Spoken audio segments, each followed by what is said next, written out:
ঈদের আগে যাতে কোনো শ্রমিকের বেতন অনাদায়ী না থাকে, মানে আদায় করা হয় বেতন কোনো ব্যবস্থা করতে। চাঁদাবাজি, কোরবানির পশুবাহী বিভিন্ন যানবাহন এবং নৌযানে চাঁদাবাজি ইতিপূর্বে হয়েছে বলে আমাদের নলেজে আছে বিগত সময়গুলোতে। যাতে সেই চাঁদাবাজিগুলো বন্ধ করা যায় সেজন্য আমরা একটা হটলাইন নাম্বার এখানে দেওয়া হয়েছে।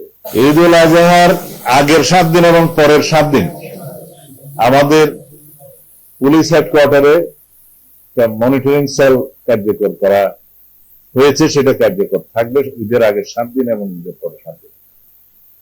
আমাদের সমস্ত ডিপার্টমেন্ট গুলো হটলাইন এই রেজুলেশনে থাকবে। পুলিশ ডিপার্টমেন্টের কোনটা, বিআইডব্লিউটিসির কোনটা, নৌপরিবহন মন্ত্রণালয়ের কোনটা এবং ফায়ার সার্ভিসের কোনটা এবং সংশ্লিষ্ট সকল ডিপার্টমেন্টের হটলাইন গুলো চালু থাকবে। সেগুলো রেজলিউশন আকারে যাচ্ছে, পত্রিকায় যাবে।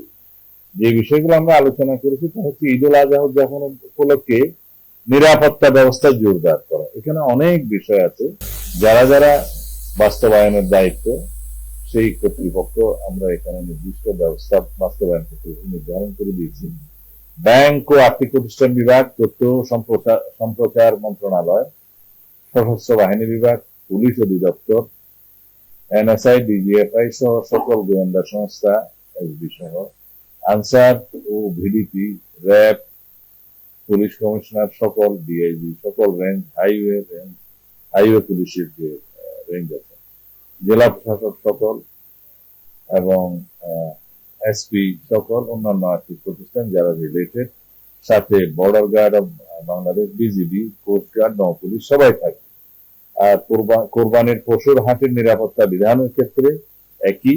এখানে সিটি কর্পোরেশন গুলোর বিভিন্ন সিটি কর্পোরেশনে তাদের কয়টা পশুর হাটের ইজারা দিচ্ছে সেটা তালিকা আছে।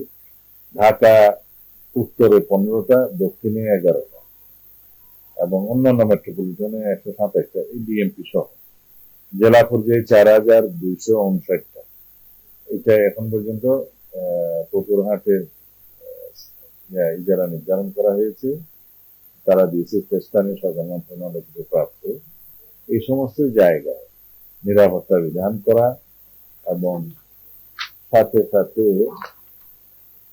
এখানে জাল নোট শনাক্তকরণের যে মেশিন সেগুলো স্থাপন করা, বুথ স্থাপন করা। বাংলাদেশ ব্যাংক সকল ব্যাংকগুলোকে তাদের নির্দেশনা দিবে যাতে তারাও সক্রিয় থাকে। ইজারাদারদেরকে আমরা অনুরোধ করেছি তারা যেন নিজেরা জাল নোট শনাক্তকারী করণের যে মেশিন সেটা বাজারে সংগ্রহ করে এবং সিটি কর্পোরেশন, জেলা প্রশাসন ক্ষেত্রে স্থানীয় কর্তৃপক্ষ সকলেই যেন